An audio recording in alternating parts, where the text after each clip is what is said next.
belum siap mengorbankan kepentingan pribadi, berani nikah. Masih ingin sendiri-sendiri, masih tak mau diatur, berani nikah. Model kalau nikah percaya saya, nggak nyampe 5 tahun. Kemarin ada orang yang narik pendaftaran dari Pak Sutri. Pak, saya batal dari Pak Sutri. Saya tanya, kenapa batal? Dia nggak jawab, cuma kirim foto. Dia perempuan, punya dompet. Saya dikumpulin Pak sama suami saya. Kita nggak boleh percaya gitu aja. Saya WA suami, apa betul istri Bapak dan Bapak mau menarik pendaftaran Pak Sutri? Iya Pak, batalin aja. Uang kalau dibalikin. Masa gereja besar makan uang jemaat? Sebenarnya uang bukan masalah. Saya balikin uangnya full 100%. Saya balikin. Saya bilang sama panitia balikin uang. Terus saya tanya sama panitia, lihat dong, kan kalau data pasti harus ada kartu pernikahan. Lihat dong, saya minta data mereka dan datanya dikasih. Kalau saya bisa tolong saya. Selama kapan mereka nikah? Bukan 2 tahun, bukan 3 tahun, bukan 4 tahun. Mereka menikah 5 Agustus 2020. Sebulan aja belum.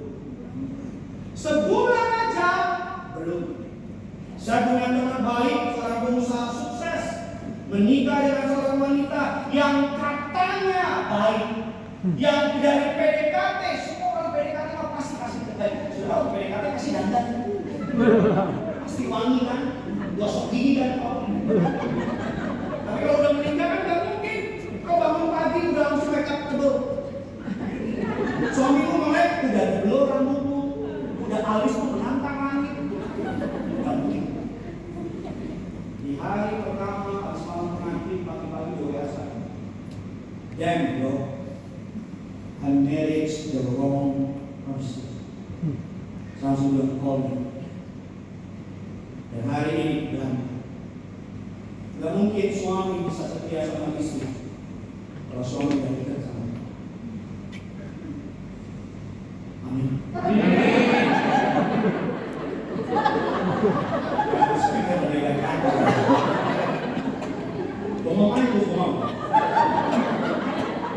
Dia berikan sudah lo dengan ngomong.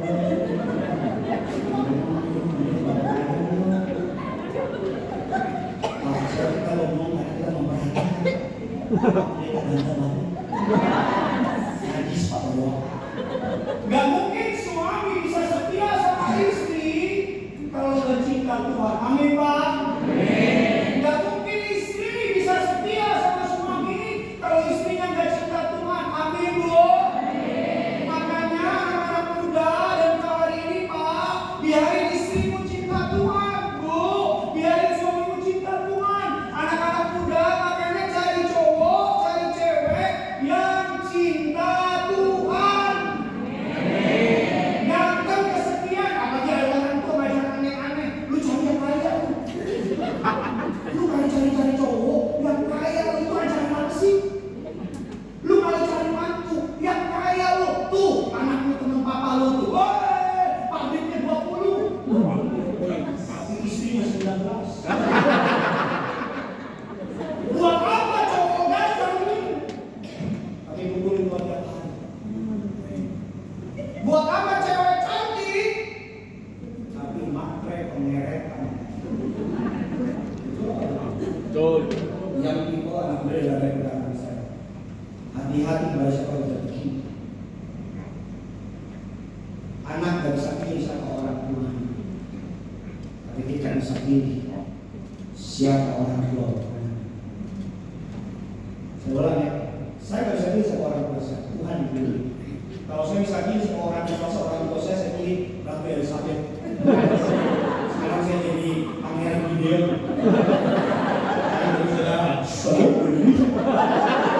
Saya pangeran Gideon. Saya ngaku bahwa pengen beres jadi Gideon Parish. Ini saudara saya akan tangkap semua itu. Dan ini berbeda. Anak gak bisa pilih siapa orang tua. Tapi kita yang menikah bisa pilih siapa yang menjadi mama buat kita. Papa buat kita. Ini juga baik. Pilih cowok Pak, dia nggak cinta, bilang nih, pergi jauh. Pak, dia ganteng kaya dan nggak cinta, pergi jauh. Pak, dia ganteng tapi cinta, mendekat. Ya, Pak, dia ganteng, alisnya nyambung ke bawah.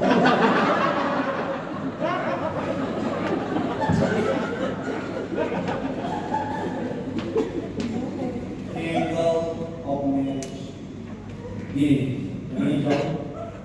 Ini jauh. Tapi ketika suami dan istri mendekat sama Tuhan, jadi jauh jadi dekat. Jadi nempel. Makanya Anda yang punya kaca bawa di media sudah banyak. Hari itu besok hari Kamis ada pendeta dari Korea. Bawa keesaan dulu besok. Lihat cara dia ibadah. Lihat cara dia beribadah. Kalau sama Tuhan aja dia main-main, dan sama. Amin. Kalau Tuhan aja disebarangin, kecuali kok berkuat Tuhan.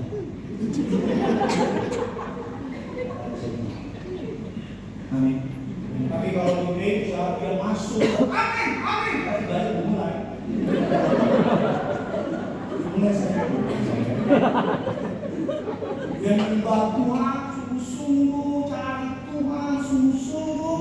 Kalau lihat dia cinta Tuhan, langsung waktu pendeta. Pak, berkati kami hari ini. Yang pertama, yang kedua, apa sih pernikahan ini? Yang pertama, pernikahan dan mewakili Allah di muka bumi.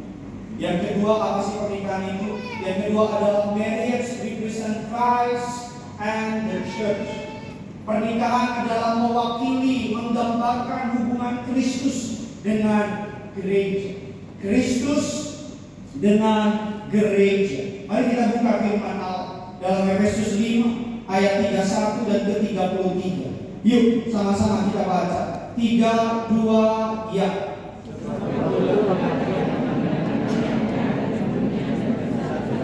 Sehingga keduanya itu menjadi apa? Ayat 32, rahasia ini apa? Tetapi yang aku maksudkan ialah hubungan Kristus dengan siapa? Dengan jemaat. 33, kasih keras suaramu. Bagaimanapun juga kasihilah istrimu seperti, dan istri hendaklah apa? Menghormati suami. Sama-sama bilang sama saya, kasih istri. Sama-sama bilang sama saya, menghormati suami. Saudara perhatikan, kepada istri Tuhan memberi perintah untuk menghormati. Kepada suami Tuhan memberi perintah untuk mengasihi. Ordernya beda. Sama saya para laki-laki, Tuhan perintahnya kasih istri. Kepada para istri-istri, Tuhan perintahnya apa? Hormati suami. Gampangnya begini, kenapa pernikahan disebut menggambarkan hubungan Kristus dengan jemaat? Gampangnya begini, kalau ada orang bukan Kristen tanya sama saudara, bagaimana rasanya jadi orang Kristen? Bagaimana rasanya kalau saya menerima Kristus sebagai Tuhan dan Juru Selamat? Bagaimana cara Kristus memperlakukan saya? Saya bilang begini, cara Kristus memperlakukan kamu adalah bagaimana cara saya memperlakukan istri saya. Saya memperlakukan istri saya dengan penuh kasih, dengan penuh sayang, dengan penuh hormat. Kalau ada istri-istri yang ditanya sama teman-temannya, para ibu PKK, kalau saya terima Yesus sebagai Tuhan dan Juru Selamat, apa yang akan saya terima kalau saya terima Yesus? Saya bisa jawab sebagaimana cara suami memperlakukan saya. Demikianlah cara Kristus memperlakukan kami. Yang menjadi repot kan sekarang banyak suami memperlakukan istrinya dengan sewenang-wenang. Yang menjadi repot sekarang banyak suami, mohon maaf kalau ngomong kasar dengan anak. Kalau ngomong ini mulutnya kecil ya, tapi kalau marah satu ragunan. Maaf ya. Setan. Tapi saling gereja di bawah. Saya selalu bilang sama orang, Pak, tapi ini pakai salib Pak. Perhatikan, di Golgota ada salib.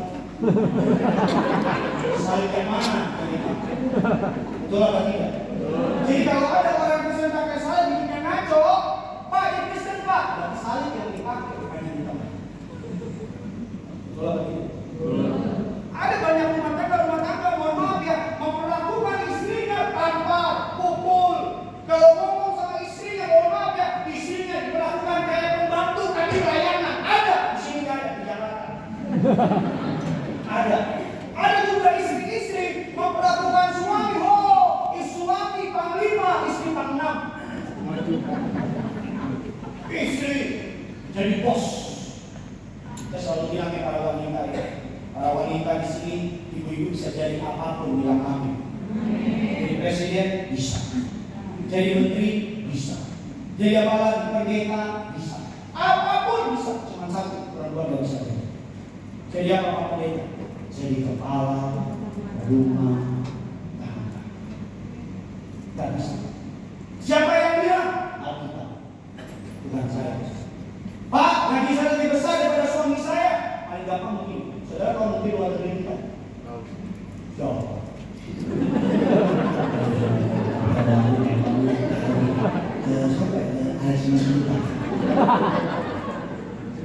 Di luar negeri kita Ibu Retno masuk.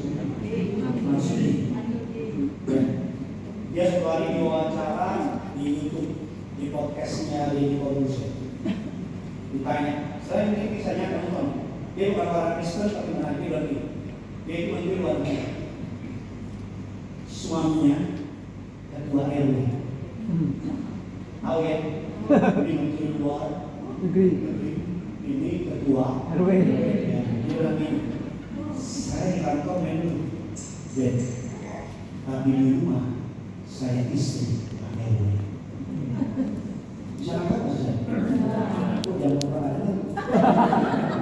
Ibu-ibu bukan bukan penolong. Ada.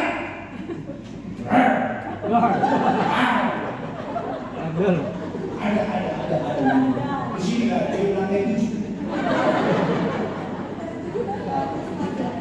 Banyak ibu-ibu, maaf ya. Waduh. Sama suami ngelawannya minta ampun. Tapi juga ada istri suami sama istri mampu. Lebih halus ngomong sama teman kantor. Kenapa ibu bisa? Ibu lucu ya. Sama istri kayak gitu kan. Kalau sampai keluar, manisnya. Tapi sama istri sendiri, kasarnya. Bu, jangan lupa bau, jangan takut buat kegiatan. Kalau tadi suami kayak begitu, bilang kalau kegiatan dari waktu itu. Satu hari saya pelayanan di daerah Cawang.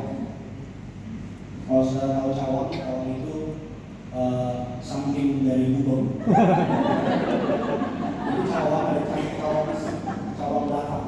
Saya ibadah tutup peti. Saya masuk ke sebuah daerah Selam itu daerah kumuh. Yang kalau motor kalau lewat itu saya harus minggir dari pintu rumah orang. Jadi cuma saya jalan. Itu rumah ini segini persis begini.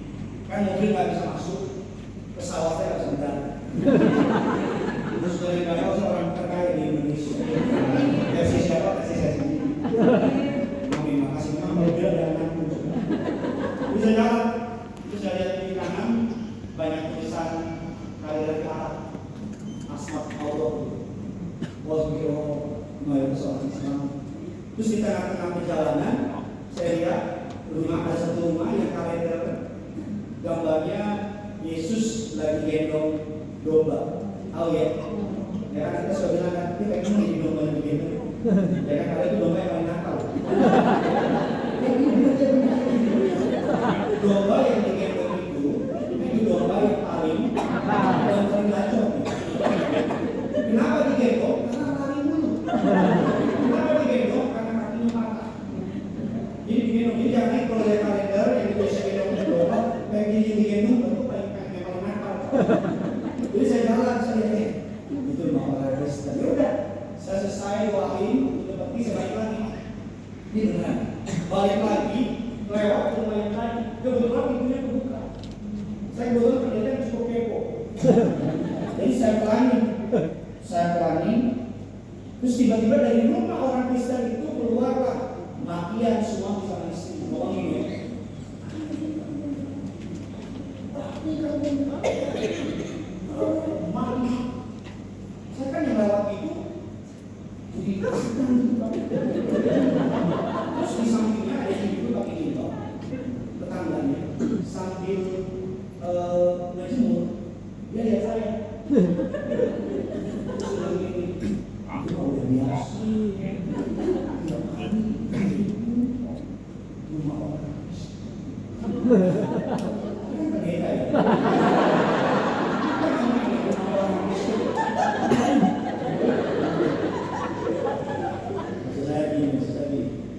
Keluarga mau apa tentang Yesus? Dia mau ngomong apapun soal Yesus. Saya percaya bahwa Indonesia ini bisa dilawan, kan? Maka jauh-jauh di Surabaya bisa dimenangkan. Amin. Amin. Setiap kali saudara jadi garam, jadi terang. Amin. Garam itu berfungsi bukan ketika di kotak. Selama masuk di kotak dan menyapa, garam harus ketika diambil, ditaruh, diaduk.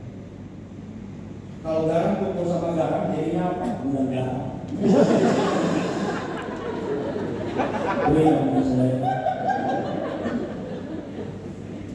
Marriage menggambarkan Kristus dan jemaat yang percaya di dalam Amin. Suami yang mengasihi, makanya ada yang namanya depresi cycle. Ketika suami dihormati sama istri, maka suami akan mengasihi istri. Ketika istri dikasihi sama suami, maka istri akan menghormati suami. Tapi yang repot ketika suami tidak mengasihi istri, maka istri tidak akan menghormati suami. Ketika suami tidak dihormati sama istri, maka suami tidak akan mengasihi istri. Makanya disebut the crazy cycle. Iblis main di situ. Ketika istri nggak tahu posisinya, pengen jadi pemimpin di rumah tangga. Ketika suami nggak ngerti posisinya, tanpa pukul anak-anak muda, kalau masih pacaran, Pak, pacar saya tampar, putusin. Baru pacaran tampar, nikah, putusin. Amin. Yang ketiga, yang terakhir, apa sih pernikahan kekristenan? Sampai saya undang pemain keyboard bisa bantu saya. Yang ketiga, pernikahan kekristenan, marriage represents covenant. Ini suka saya, one of my favorite. Marriage represent covenant. Pernikahan menggambarkan covenant, perjanjian. Kita buka ayat Wahyu 2 ayat yang ke-14. Saudara diberkati, amin. Yuk sama-sama kita baca. 3, 2, ya. Dan kamu bertanya, oleh karena apa? Sebab Tuhan telah menjadi saksi antara kamu dan istri masa mudamu ya, engkau telah tidak setia padahal dialah teman sekutumu. Dan latar belakang dari ayat ini, jemaat di Maliaki atau pada masa Nabi Maliaki, mereka bertanya, kenapa Tuhan tidak berkati kita? Kenapa Tuhan mengirimkan belah-belah bumi berlobang? Mengapa Tuhan membuat everything we do itu finish, hancur, berantakan? Kenapa? Dan mereka bertanya sama Nabi Maliaki. Dan Allah berkata kepada Nabi Maliaki, berkata demikian, kamu bertanya oleh karena apa? Oleh sebab Tuhan telah menjadi saksi antara engkau dan istri masa, ingat Pak, istri masa mudamu. Istri mudamu. Harus jelas ya. Oleh karena engkau telah tidak setia dengan ayatnya, padahal dialah teman sekutumu dan istri. Pak, ini perkataan saya terima dari balas dan dia yang berdepan.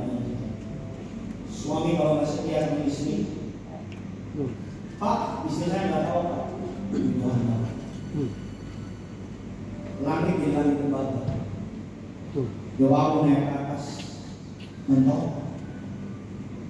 Berkatnya di atas, mentok. Gak bisa. Ada seorang pengusaha di Jakarta, Pak, usaha saya turun terus, Pak. Turun terus. Saya udah panggil ahli dari state dari Amerika, masih turun, Pak. Kenapa ya, Pak? Saya doain. Tiap bulan kok terus turun ya, Pak. Ketika lagi ngobrol, saya sekali kan, Pak, istri kemana? Oh iya, Pak, kita lagi ribut. Seribut apa? Ya, itu apa? Ujung-ujungnya dia cerita bahwa dia punya simpanan. Ini bukan di bank. Bukan di bank, saya bawa dia simpanan di bank. Dia bilang itu menyebabnya.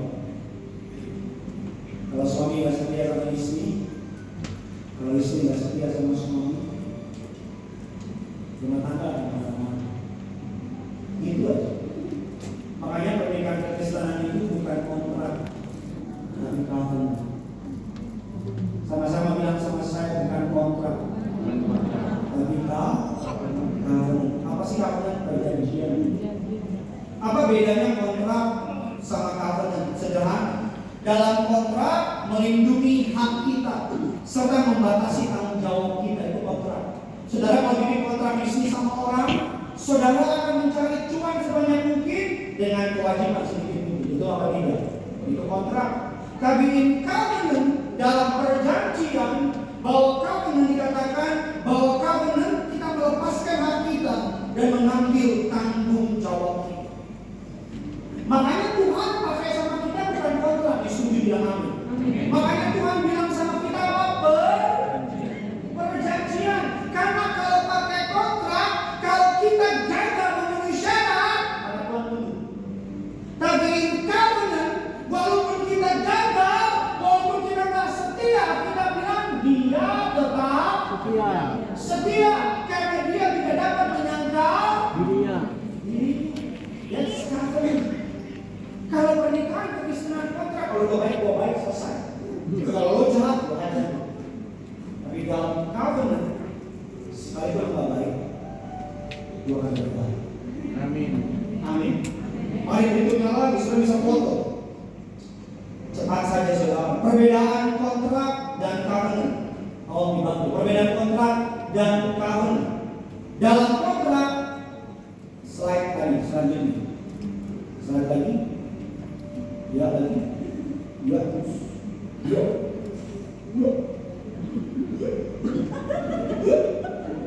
Lagi, yang dua slide kontrak pertamanya, dua slide.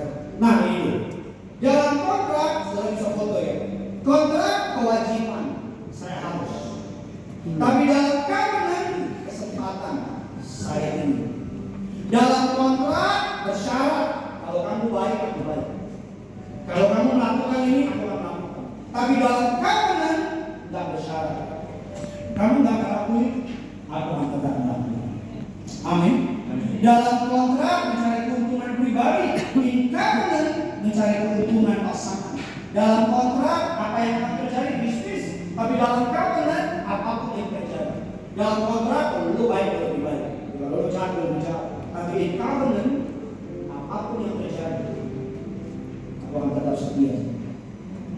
Amin. Dalam kontrak kalau melanggar kontrak berakhir. Tapi dalam covenant permanen.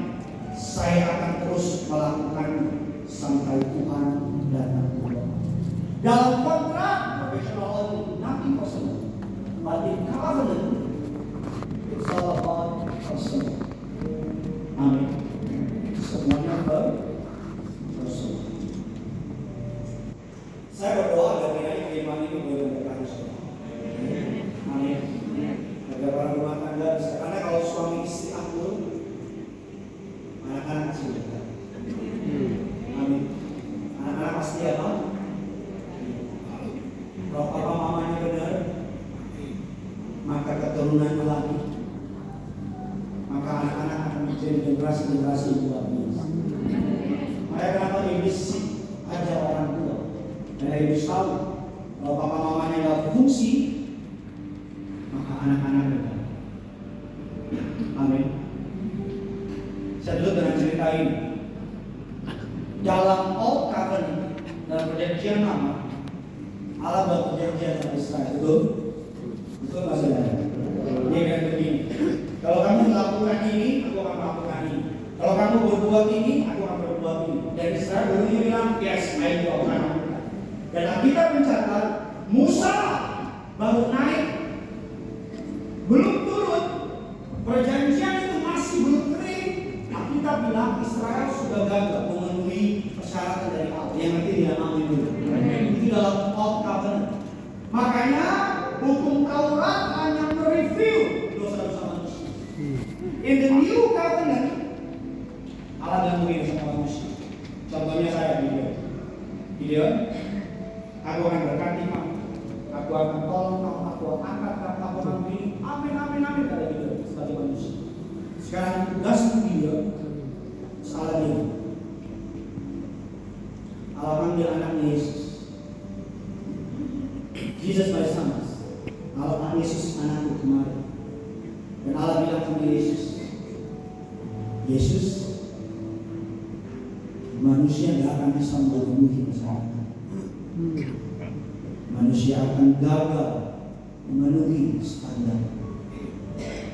Maukah engkau Yesus mati bagi manusia dan memenuhi standar? Kenapa jawab Yesus? Aku mengasihi manusia. Aku mau mati buat manusia dan menyelamatkan manusia. Lalu Tuhan tidak main sama manusia. Manusia, kamu cuma pernah melakukan satu hal. Apa kata manusia? Apa? Apakah kau percaya Yesus mati bagimu? Yesus menebus dosamu dan Yesus menyelamatkan. Kalau manusia itu bilang, yes, I do. Saya percaya Yesus adalah Tuhan dan Juru Selamat. Yesus mati bagiku dan menebus dosa. Maka Allah berkata kepada manusia, now you are under covenant. Kamu sekarang dalam perjanjian. Ayo yang bangga punya Yesus, kasih tepuk tangan. Apa maksudnya? Ketika kita percaya sama Yesus, hidup di dalam Yesus. Ranting tugasnya cuma satu, apa? Nempel sama pokok. Amin. Selama ranting nempel sama pokok, maka ranting akan hijau, subur, dan berbuah. Tapi kalau ranting udah mulai sok-sokan melepaskan diri dari pokok, tetap hijau sih. Tapi berjalannya waktu akan kuning, kering, mati. Pak, Bu, anak muda, kita nggak ada yang tahu politik ada apa. Kita nggak tahu gimana tahu tahun depan bisa. Kita nggak tahu Surabaya ini. Tapi kalau saudara dekat sama Tuhan, kita nggak perlu tahu apapun yang terjadi di masa depan. Karena Tuhan tidak pernah meninggalkan kita. Amin. Dan percaya bahwa masih Tuhan. Sama-sama kita lama berdiri kita datang sama Tuhan. Berapa yang diberkati firman Tuhan bisa lambaikan tangan saudara, bisa kasih kemuliaan dan kebenaran kepada Tuhan. Saudara dengan semua menjadi istimewa untuk menyenangkannya. Mendarat sendiri kalau tangan kiri di dada, angkat tangan kanan di hadapan. Tutup matamu, fokus sama Tuhan. Doa saya malam ini, keluarga-keluarga berkati, keluarga-keluarga dipulihkan, keluarga-keluarga disemangatkan. Kalau kau seorang anak muda dan kau sedang mencari pasangan yang kau tangan kiri di dada, angkat tangan kananmu dan minta Tuhan memberikan pasangan yang dari pria yang dari Tuhan, wanita yang dari Tuhan. Biar setiap pribadi jangan ada yang berdiam diri terkoneksi dengan penciptamu. Datang kepada Bapamu yang mengasihi engkau. Kalau rumah tanggamu di ujung perceraian, di ujung kehancuran, datang sambil memberkati pernikahan. Bilang berkati rumah tanggamu Tuhan. Rumah tanggamu dipulihkan. Kalau kau seorang anak dan papa mamamu mengalami keributan, ini waktu untuk berdoa bagi keluarga, bagi papa mamamu. Kalau kau istri, mari berdoa buat suami, kau menolong suami, mari berdoa ke imam, pemimpin dalam keluarga. Tugas para suami bukan hanya mencari keluarga, tapi mengantar istri dan anak-anak masuk pintu surga. Suami ketika Adam jatuh dalam dosa, ketika manusia jatuh dalam dosa, baca Alkitab, Allah nggak cari Hawa. Tapi ketika manusia jatuh dalam dosa, yang Allah cari Adam. Allah berkata kepada Adam, apa yang mau berdua? Artinya ketika keluarga ada masalah, Allah nggak tanya istri, yang Allah tanya suami. Pak, tugas kita nggak mudah, Pak. Tugas kita nggak mudah. Oleh karena itu para suami istri, doakan suamimu, doakan suamimu, jadilah penolong bagimu, jadilah berdoa syafaat baginya. Dan kalau kau anak-anak muda doa, kalau kau wanita bilang persiapkan aku jadi penolong berdoa syafaat bagi suami dan anak-anak kita. Kalau kau seorang pria bilang persiapkan aku jadi imam yang kudus, imam yang mengantar visi dan anak-anak masuk ke surga. Mari sama-sama kita angkat lagu di hadapan. Mengasihi lebih suka. Haleluya. Mengasihi